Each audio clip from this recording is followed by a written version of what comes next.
అంటే మీరు అంటే రేపు 50-50 షేర్లు పెట్టాము. అది ఓకే. 50-50 షేర్ లో మీకు ఏదైనా కానీ మీ పంట మొత్తం ఏ రోజు వరకు అగ్రిమెంట్ ఉంటుందో ఆ అగ్రిమెంట్ కు కట్ చేసినప్పుడు ఏదైతుందో మిమ్మల్ని కూడా కస్టమర్ కూడా పిలుస్తాం కదా, మీరు కూడా వస్తారు. ఆ డేట్ మీ దగ్గర ఉంటుంది, ఆ కాగితంలో మీకు అన్ని రాసే ఉంటాయి కాబట్టి మీరు కూడా వస్తారు. కాబట్టి కంపెనీ మీకు ఫుల్ గ్యారంటీగా ఉంటుంది.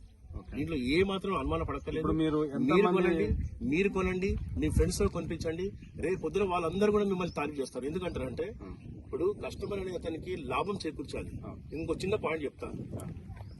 ఇండియా గవర్నమెంట్ లో నరేంద్ర మోడీ గారు ఎప్పుడైతే ప్రధానమంత్రిగా వచ్చారో వారు ఒక మాట అన్నారు, బ్యాంకుల్లో డబ్బు దాచుకోకండి, ఎందుకంటే మేము గ్యారంటీ లేము.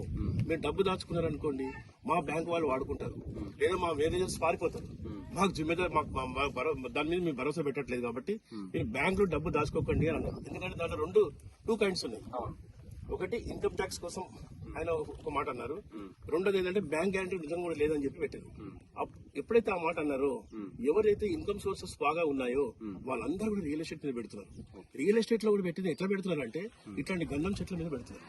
ఎందుకంటే మీకు తక్కువ అమౌంట్ తో కొంటున్నారు, ఎక్కువ లాభం పొందే అవకాశం మీకు బ్యాంకర్స్ ఇవ్వడం లేదు, పోస్టల్ డిపార్ట్మెంట్ ఇవ్వడం లేదు.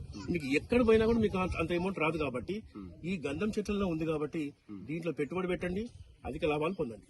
ఓకే, ఇప్పుడు సంతోషం అండి, చాలా వివరాలు కరెక్ట్ గా చెప్పారు, మాకు నచ్చింది.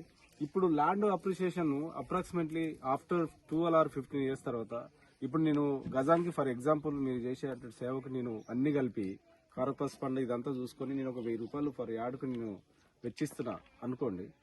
ఆఫ్టర్ ఈ చెట్లతో పాటు ఈ అప్రిషియేషన్ అప్రాక్సిమేట్లీ ఎంత ఉండొచ్చు మీ అనాలిసిస్?